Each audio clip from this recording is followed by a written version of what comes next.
Alright, so it is go time. And what I'm doing now is getting ready to take camera number 3 over to Rocky Pond to leave it for a time-lapse in star trails. So I'm emptying my bag and freeing up the extra weight that I won't need, just to make this hike a little bit easier. So, alright, a couple lenses, okay, I need all that, alright, good here, and I have this shirt on. I have this shirt actually in my car, because it's my Flat Frames shirt. If you guys do Deep Space Astro, you'll understand what I'm talking about. I really had no intention of ever really wearing this shirt, but it's going to be very cold tonight, so I'm wearing it now. And it doesn't really fit. It's way too small. But hey, you know what? It fits. So, yeah. I have this on for extra layer, 'cause it's going to be cold. But in the meantime, let's get this camera packed up and onto the hike.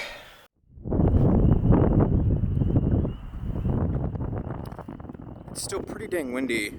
I'm really hoping the wind dies down here in the next 2 hours or so.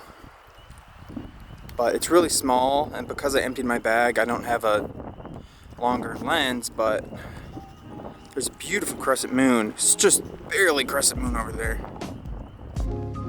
So after a quick 15-minute hike through the Rocky Pond Trail, we got to Rocky Pond here, and now I'm setting up everything. The wind was just horrendous for the audio, so here's a little voiceover for you, but I got the tripod all set up.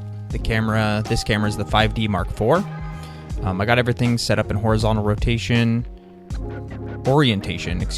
and the only lens I had available was my Rokinon 14mm, and the stars are pretty bad, but it's not a big issue with star trails, so I just had too much field of view for my taste. I think I would have preferred something closer to like 20mm or 24mm, but everything's all set up. The camera's now plugged into the external battery source. It's good to go all night, and I also have the dew heater surrounded the lens to prevent any fog just in case, and now we're headed on out of here and ready to go to the next spot.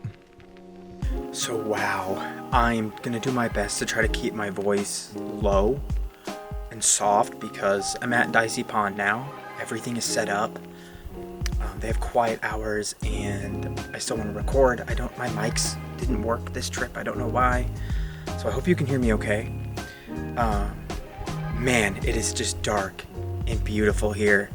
We still have almost maybe 30 to 45 minutes now until actual dark. Yeah, we have about 30 minutes now until dark, so we're at the tail end of astronomical twilight.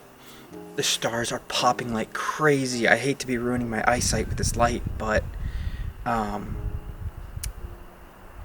the way that the Benro Polaris works to polar align is you have to assign it to a star so it knows how to track. And when you're in locations as dark as this, the stars are shining, and all of them are shining. And because none of those super bright stars are quite above the horizon yet, I used Deneb, and it's not the brightest star, but under like moderately dark skies, it's one of the brighter ones. But when you're under a blanket of black stars, it blends in with all the rest. It's really funny. So I was like, I'm pretty sure that's Deneb. And so now I'm taking a 4-minute exposure of the foreground. The wind is much calmer here. There's the occasional gust like we just had now. I do hope it dies down more because the reflections were very good. And I would hate for a random gust to kind of ruin a foreground exposure that I'm going to take for because I want these amazing reflections of the stars. I'm hoping to get a beautiful Milky Way arch in the sky and also a perfect reflection as well. So it looks like my exposure's done, so I better go check on it. The Benro shots are looking fantastic. I have about an hour 45 minutes before the Milky Way gets into its position, and I realized I've been planning this panorama here at Dicey Pond from the dock that's on the other side. The dock faces pretty much due south. There's another dock here, which is the primary boat launch. This one faces pretty much due east. So if the arch is low enough, the Milky Way core is still visible to the south before it goes behind some tall trees. So I'm still not feeling super great about the marshy area. It's just out of my... I just have a bad feeling. And with my luck as an individual, I'm going to drop something. Something's going to get wet. I'm going to lose it. No thanks. I'm not comfortable doing it. So I'm going to focus here at Dicey Pond. And I'm going to get one of the best panos I've ever got because the skies are just so good here. And I want a really nice single shot as well. So I'm tracking kind of the Great Rift Cygnus region at 28 millimeter with the Katahdin in the ridge as well. So I'm going to get about an hour and 45 minutes of data on that region, plus this, the foreground. So I'm really excited to try to process this, and I just wish I had an H alpha filter for this particular trip. I was going to get one, and finances are tight, and I mean, priorities. But man, I wish I had one. Man, just look at the sky.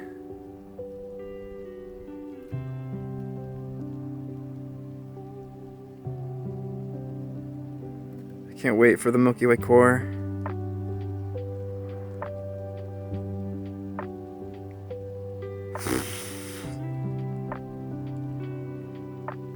Well, guys,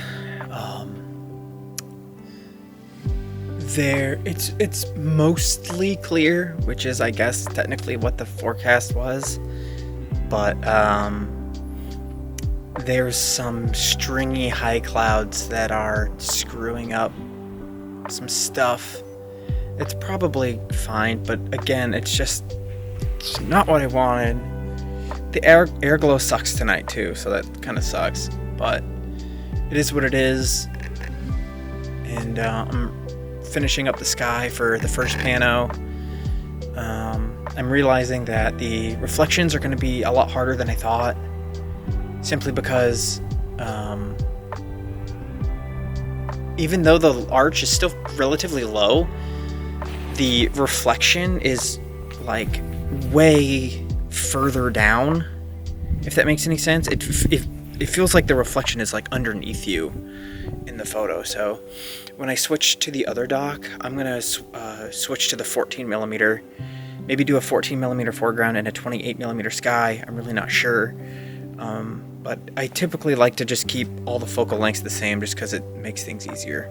Pretty much thin clouds all night, except for the beginning where I was getting the Cygnus shot. And I think maybe the first panorama might be okay. It's taken the sky shots right now for the other pano with the arch the way I wanted it, and it's just, I'm so done. I'm so defeated. This whole weekend was just a wash. A good scouting weekend. Got some cool wildlife. But this is the shot I literally came up here for. I wanted this shot so bad, and I'm gonna have to come back. And if I can even shoot it in June, I'm not even really sure. If not, I'm gonna have to wait 2 or 3 years, because next year when the park opens, it's full moon, and unless I can shoot it like the first week of June, I'm not really sure if it'll line up or not. And darkness is at like midnight here, so I'm gonna go check on the other camera, but I'm pretty much done for the night, so I gotta go pick up the other camera, and pretty much done. I really hope that this Cygnus shot comes out really well, because it's probably the only thing I'm gonna get from tonight. which ironically is the only thing I got from the first night.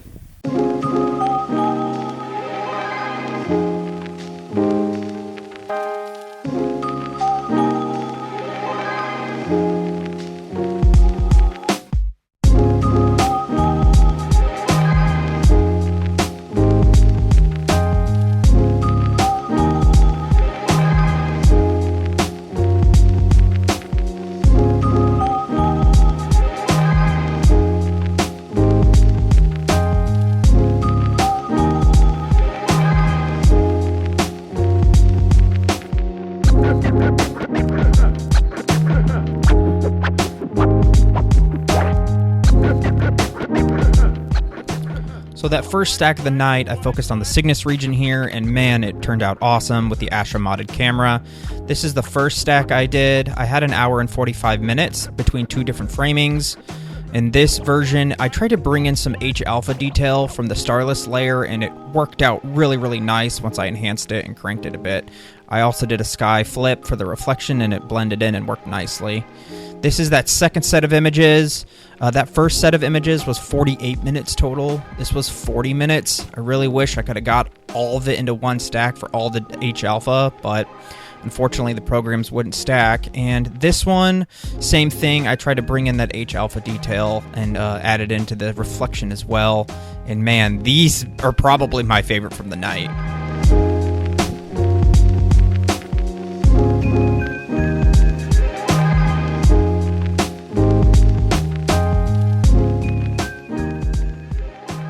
So this shot is obviously the whole reason why I came, and man, it came out incredible.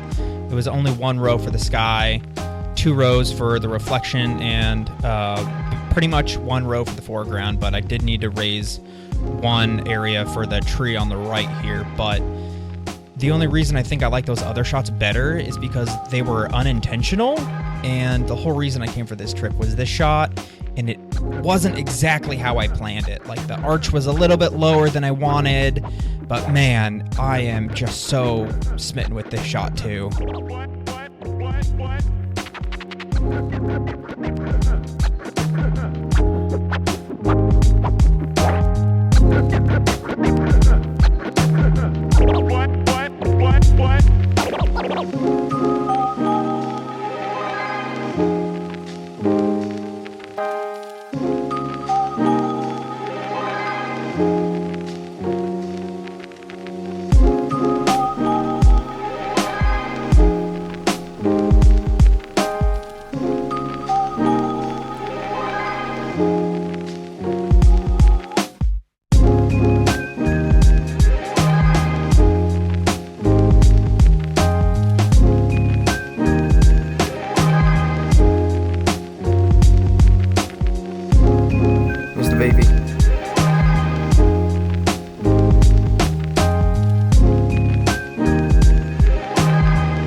Thank you so much, guys, for watching this video, and if you stuck around for all 4 parts, thank you so much for the support. If you'd like to support me in other ways, you can follow me on all my other social medias, Facebook and Instagram, and Threads, although I'm not super active on Threads. But thank you again for watching, and I hope to see you in the next video.